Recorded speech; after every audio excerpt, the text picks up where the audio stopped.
현대인에게 증가일로에 있는 질환이 있습니다. 10대와 20대가 압도적으로 많은 질환이고요. 여자가 보통 남자의 한 4배 정도 많은데 그 중에서도 10대, 20대의 여성에게는 한 남자의 거의 9배 정도 많이 일어나는 질환입니다. 무엇일까요? 띄워놓고 질문하냐 이런 생각도 하실 텐데 식이장애라고 통칭해서 부릅니다.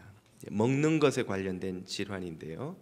한 6가지 정도의 식이장애가 종류가 있습니다만 제일 많이 사람들이 고통을 겪는 것이 거식증과 폭식증입니다.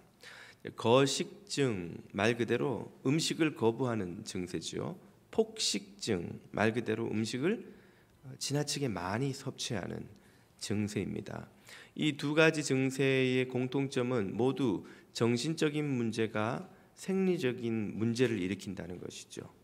거식증, 처음에는 음식을 줄여야지 하고 생각을 해서 음식을 많이 먹지 않다가 나중에 몸이 거기에 적응을 해버려서 음식을 받아들일 수 없는 상태가 됩니다. 먹으면 토하고 체하고 불편한 상황이 계속되다가 급기야 생명을 위협하는 데까지 이르는 위험한 질환이죠. 폭식증 역시 마찬가지입니다. 위장이 차 있는데도 불구하고 포만감 대신 배고픔을 느껴서 계속 음식을 섭취합니다. 그래서 몸이 받아들일 수 있는 한계를 넘어서서 점점 몸의 건강을 해치는 그런 질환이죠. 어떤 정신적인 문제가 이런 생리적인 문제를 불러오는가? 폭식증은 배고픔을 느끼는 생각, 쉽게 말하면 착각입니다. 착각. 배가 고프다고 느끼는 거예요. 뭔가 허전해. 먹으면 배가 부르면 되겠지 하고 음식을 먹습니다만 사실 그 허전함은 이 위장이 비어 있다는 신호가 아니라 그 사람의 마음에 뭔가 공허감이 있다는 뜻이에요. 외로움, 실패감, 거절감 혹은 상실감, 무언가 잃어버렸다는 느낌, 이런 여러 가지 정서적인 결핍이 육체적, 생리적 그 배고픔으로 착각을 일으키는 겁니다. 그래서 배가 부르면 이 허전함이 좀 사라지겠지, 이게 배고픔인 줄 알고 그래서 자꾸 먹지만 위장이 아무리 차도 그 배고픔이 사라지지 않는 거예요. 그래서 점점 더 폭식을 하게 되는 상황으로 몰려갑니다. 당연히 건강에 심각한 문제를 일으키죠. 건강을 위협하는 이런 착각은 그러나 이것만이 아닙니다. 우리 삶에 더 큰 위기와 문제를 초래하는 착각이 있습니다. 그게 무엇일까요? 폭식증을 일으키는 착각처럼 우리 삶에 심각한 위협을 가하는 착각을 오늘 본문이 우리에게 가르쳐 주십니다. 본문은 종려주일에 있었던 예수님의 예루살렘 입성 사건을 다룹니다. 오늘 주일을 종려주일로 지키고 오는 한 주간을 고난주간, 금요일엔 성금요일을 보통 지키죠. 그리고 주일엔 부활주일을 맞습니다. 이 종려주일부터 부활주일까지의 한 주간을 우리 기독교인들은 가장 중요하게 지키는 절기입니다. 성탄절도 있고 성령 강림절도 있고 다 중요합니다만은 그 중에서도 가장 중요한, 가장 비중을 두어 기독교인이 지켜야 하는 절기 하나를 꼽으라고 하면 바로 이 고난주간의 한 주간의 시간을 꼽아야 합니다. 왜일까요? 바로 이 고난주간, 이 일주일 동안 일어난 사건 위에 우리 기독교 신앙이 세워졌기 때문입니다. 기독교 신앙의 가장 중요한 메시지, 가장 중요한 사건이 바로 다 이 일주일에 일어났습니다. 이 일주일간 일어난 사건을 흔히 원시복음이라고 하는데요. 초대 교회가 탄생하자마자 교회마다 선포됐던 복음으로 이렇게 요약됩니다. 고린도전서 15장을 보면 사도 바울이 이렇게 말하죠. 내가 받은 것을 누구에게 무엇을 받았는가? 이 본문과 문맥 전후를 보면 예루살렘의 사도들, 베드로를 비롯한 주요 사도들과 증인된 교인들이 등장합니다. 그러므로 사도 바울은 예루살렘 교회로부터 그 12사도들로부터 이 복음을 받은 거예요. 그것을 너희에게 전하였노니, 너희는 이 편지를 받고 있는 고린도 교회 교인들이죠. 예루살렘 교회에서 받은 복음을 안디옥 교회에서 파송된 사도 바울이 그가 세운 고린도 교회 교인들에게 전하고 있는 거예요. 그 전하는 메시지가 뭐냐? 성경대로 그리스도께서 이사야서, 호세아서, 스가랴서가 예언한 대로 그리스도 메시아께서 우리 죄를 위하여 죽으시고 또 성경대로 장사 지낸 바 되었다가 성경대로 사흘 만에 다시 살아나셨다. 성경에 기록된 대로 메시아가 사람들의 죄를 위해 죽으시고 다시 살아나셨다는 이 짧은 한 문장, 이 고난주간에 일어난 사건이야말로 기독교 복음의 핵심인 거예요. 이 핵심적 메시지 위에 교회가 섰고 기독교 2000년 역사가 이어져 오고 있는 겁니다. 그러므로 이 한 주간의 사건을 제대로 이해하지 못하고 기독교 복음과 기독교 신앙을 이해한다는 건 불가능한 일이죠. 우리가 너무 바쁘거나, 바쁘다는 말은 좀 어울리지 않는군요. 이런저런 이유로 어떻게든 모든 기독교 절기를 포기하고 마지막 지켜야 되는 거 하나만 고르라면 마지막까지 포기할 수 없는 것이 바로 이 고난주간, 한 주간인 겁니다. 그래서 이 고난주간을 우리도 특별 새벽 기도로 묵상을 하고 또 성금요 기도회의 시간으로 지키는 것이죠. 이 복음이야말로 우리가 읽고 있는 이 성경 전체의 핵심이라고도 할 수 있습니다. 복음서를 흔히 정리해 보면 예수님의 탄생 이야기가 먼저 나오고 어린 시절, 공생애, 그리고 마지막 고난주간, 시간 순서로 보면 이렇게 기록된 것처럼 보이지만 사실은 이 고난주간의 사건이 먼저 기록되는 거예요. 이것이 먼저 교회에 의해서 선포되고 전파된 후에 그 예수님의 고난주간의 행적에 이르기까지의 공생애, 그 공생애를 시작하시기까지의 주님의 어린 시절이 이어서 덧붙여진 겁니다. 우리는 앞에서부터 읽어서 마지막에 고난주간을 읽지만 사실은 고난주간부터 기록되고 선포되고 전파된 거예요. 그러므로 복음서의 핵심도 이 고난주간, 한 주간이요. 신약성경 전체의 핵심도 사실은 이 고난주간, 한 주간이고 구약성경 전체가 가리키고 수렴되는 사건도 바로 이 고난주간, 한 주간입니다. 그러므로 이 고난주간의 이 사건을 우리가 이해하고 그 메시지를 이해하지 못하고 성경을 알고 기독교를 이해했다는 건 어불성설이죠. 이번 한 주간 내일부터 특별 새벽 기도가 있습니다. 성금요일 주님의 고난당하신 그 걸음까지 주님이 한 주간 동안 무엇을 하셨고 무엇을 가르치셨고 어떤 일을 겪으시고 행하셨는가를 깊이 묵상하는 한 주간이니 여러분 특별 새벽 기도에 함께 하셔서 주님과 함께 예루살렘 거리를 걸어보시고 성전에서 주님의 말씀도 들어보시고 주님과 함께 우리의 십자가를 지고 골고다 언덕을 쫓아가는 그 한 주간이 되시기를 주님 이름으로 축복합니다. 이 한 주간의 사건은 어디에서부터 시작되는가? 바로 예수님의 이 예루살렘 입성부터입니다. 오늘 본문이지요. 예수님이 입성하시기 며칠 전부터 이미 예루살렘 감람산 언덕 너머에 있는 벳박의 베다니에까지 소문이 들불처럼 퍼졌습니다. 갈릴리에서 오신 그 젊은 예수라는 랍비가 베다니에 왔다는 거예요. 도착했는데 그 랍비가 우리가 듣던 것처럼 병자를 고치고 무리를 걷고 오병이어로 수많은 사람을 먹이고 귀신을 내어쫓고 바람과 파도를 명하여 잠잠케 하고 심지어 죽은 이를 살리는 그런 분이더라는 거죠. 그분이 살리신 베다니의 나사로를 본 사람이 수백 명이 넘고 어떤 사람은 그 자리에서 직접 썩어서 악취가 나기 시작하는 무덤 문이 열리고 거기에서 붕대를 맨 나사로가 걸어 나오는 걸 보았다는 사람이 여럿이 있는 거예요.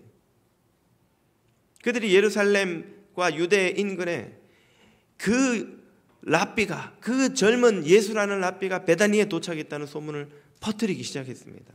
모든 사람들이 마음이 설레고 두근거리고 흥분되기 시작하는 거예요. 그 사람이 누구인가? 그 사람이 한 일, 배고픈 수천 명을 오병이어로 먹이고 마귀와 귀신을 쫓아내고 바람과 파도도 잠잠케 하는, 죽은 자마저 살리는 그 능력을 가진이라면 우리가 기다리던, 선지자들이 다 예언했던 그 메시아가 아닌가?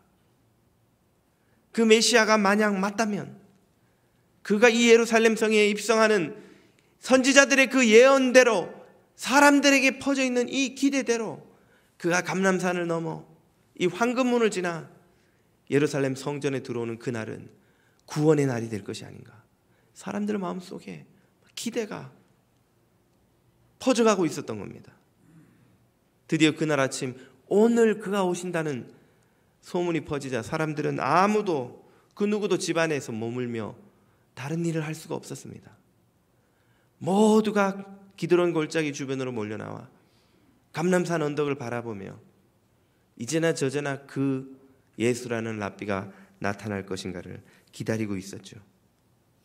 마침내 주님을 태운 나귀가 감람산 언덕에 나타났을 때 사람들은 일제히 환호성을 일으키며 소리 지르기 시작했습니다. 와, 그가 오셨다. 그가.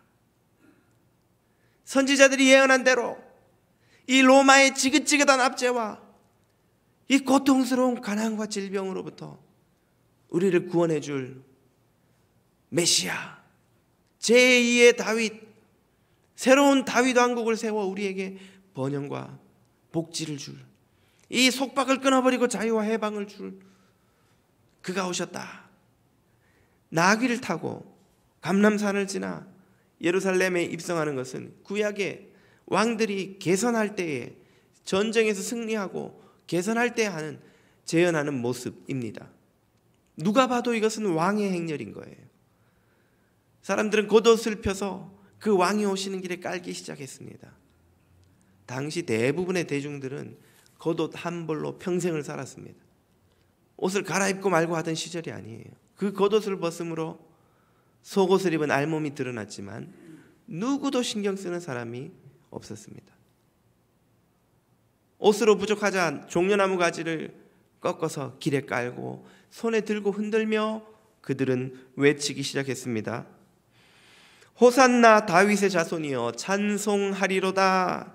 주의 이름으로 오시는 이여 가장 높은 곳에서 호산나, 호산나, 호산나. 왜 호산나를 외칩니까? 주여 우리를 구원하소서. 호산나의 뜻이에요. 주여 우리를 구원하소서. 이 로마의 압제에서 우리를 구원하소서. 이 가난과 질병에서 우리를 구원하소서. 이 고통스러운 온갖 삶의 문제에서 우리를 구원하소서. 얼마나 지긋지긋한 가난, 질병, 압제, 착취에 시달리고 있던 그들인지요. 예수님이 가시는 곳마다 왜 그 많은 병자들이 몰려왔는가? 거의 모든 사람들이 병을 안고 살아서 그런 거예요. 만성적인 영양실조와 몸 이곳저곳에 남아있는 온갖 병으로 현대인과 비교할 수 없는 현저히 짧은 평균 수명을 사는 사람들, 그 가난만으로도 고통스러운데 가혹한 로마의 압제와 착취, 세금의 착취로 견딜 수 없는 고통을 겪으며 살아가는 거예요. 그런 그들에게 메시아의 출현은 그야말로 소망, 희망, 캄캄한 절망에서 한 줄기 빛처럼 그들에게 희망을 던져주는 사건이었습니다. 왕으로 그 예수님을 맞아들였던 거예요. 그리고 실제로 예수님은 당신도 왕이 되어 이 땅에 오셨다는 사실을 아셨습니다. 오늘 이 복음서도, 마태복음도 그렇게 구약을 인용하여 선언합니다. 5절 시온 딸에게 이르기를 내 왕이 너에게 임하나니 그는 겸손하여 나귀 곧 멍에 매는 짐승의 새끼를 탔도다 하라 하였느니라. 스가랴서를 인용하며 이분은 왕으로 오셨다고 인정하는 거예요. 그러면 왕이신 예수님은 이제 대중들의 열광적인 지지와 환호를 받으며 어디로 가셔야 마땅합니까? 예수님을 둘러싸고 이제나 저제나 메시아가 오셔서 이루어 주실 그 꿈을 지금 대중들은 기다리고 있는 거예요. 이대로 이 엄청난 무리와 함께 안토니오 성체로 가서 로마군을 몰아내십시다. 로마의 앞잡이인 저 헤롯과 그 일당들을 헤롯 왕궁에서 몰아내십시다. 그들의 앞잡이로 특권을 누리며 백성들의 피땀을 짜내는 저 종교 지도자들을 다 몰아내십시다. 호산나 다윗의 이름으로 오시는 왕이시여 우리를 구원해 주소서. 이것이 백성들이 지금 예수님에게 기대하고 있는 바예요. 그런데 예수님은 어디로 가십니까? 안토니오 성체도 헤로드 왕궁도 아닌 성전으로 가셔서 성전을 정결케 하시더니 백성들을 가르치기 시작하세요. 아니 이분이 뭐 하시는 건가? 빨리 안토니오 성체로 와서 저들을 몰아내야지. 저 헤롯 무리를 처단해야지. 저 매국노들을 처단하고 우리에게 자유를 주셔야지. 해가 지자 베다니로 돌아가 쉬십니다. 아니 오늘이 그 디데이가 아니던가? 그럼 내일 오셔서 혁명을 이루어 주시려나? 아 오늘은 백성들을 그저 결집해서 얼마나 많은 군대를 모을 수 있는지를 계산하신 것이고 내일 오셔서 드디어 그러면 이 위대한 혁명을 이루어 주시려나? 다음 날도 주님은 성전에 가셔서 또 백성들을 가르치시는 겁니다. 그 다음 날도 백성들이 어리둥절하기 시작합니다. 도대체 언제 주님은 혁명을 이루시려나? 이분은 혁명을 이루러 오신 게 아니었단 말인가? 잠을 이룰 수가 없었습니다. 그리고 잠을 이루지 못하는 건 주님도 마찬가지였을 겁니다. 답답한 마음으로 주님도 잠을 이루지 못하셨을 겁니다. 무엇이 문제인가요? 분명히 백성들은 왕을 기다렸고 예수님은 왕으로 오셨다고 하는데 백성들이 기다린 왕과 왕으로 오신 예수님이 서로 달랐던 겁니다. 서로 다른 왕이었던 거예요. 백성들은 자신들의 고통과 슬픔이 저 로마의 압제와 이 가난과 질병 때문이라고 생각했습니다. 그 압제를 벗어버리면 자유롭고 그 가난과 질병을 깨뜨리면 그들이 복지를 누릴 것이라 생각했죠. 예전에 다윗 왕이 이루었던 그 영화로운 영광스러운 왕국을 다시 일으키면 유대 민족이 다 자유롭고 행복하게 잘 살 수 있을 것이라 생각했습니다. 그들의 착각이었던 겁니다. 왜 이렇게 배가 고프나? 많이 잘 먹으면, 맛있는 걸 잘 먹으면 배고픔이 해결되겠지. 아무리 먹어도 해결되지 않는 것은 그 배고픔이 생리적인 것이 아니요 정서적인 것이기 때문이듯이, 그들의 착각 때문이듯이 이스라엘 백성들 또한 착각하고 있었던 겁니다. 그들의 고통과 슬픔이 로마군과 가난 때문이라고 생각했던 거예요. 그래서 로마를 몰아내면 자유롭고 가난을 해결하면 행복할 거라고 여겼던 것이죠. 그래서 온 힘을 다해 로마를 몰아내 봅니다만 새로운 압제자가 찾아오죠. 또 그를 몰아내어 봅니다만 또 새로운 압제자가 찾아옵니다. 이제는 자신들이 힘이 생겨서 압제자에게 더 이상 고통당하지 않는 때가 오면 자신들이 압제자가 됩니다. 가난을 몰아내고 질병을 해결하면 행복할 것 같지만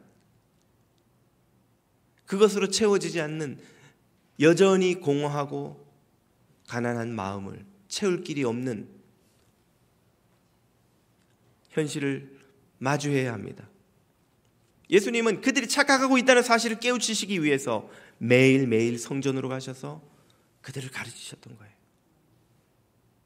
무화과 나무에 풍성한 열매 맺기를 기대하시며 손을 뻗으셨으나 무성한 잎만 있고 아무 열매가 없는 무화과를 마주하시는 것처럼 바로 그런 이스라엘을 바라보시며 주님은 그들을 깨우치셨던 거예요. 그들의 고통과 슬픔은 로마와 가난 때문이 아니라 죄와 사망의 권세에 묶여있기 때문임을 그들에게 깨우치셨던 것입니다.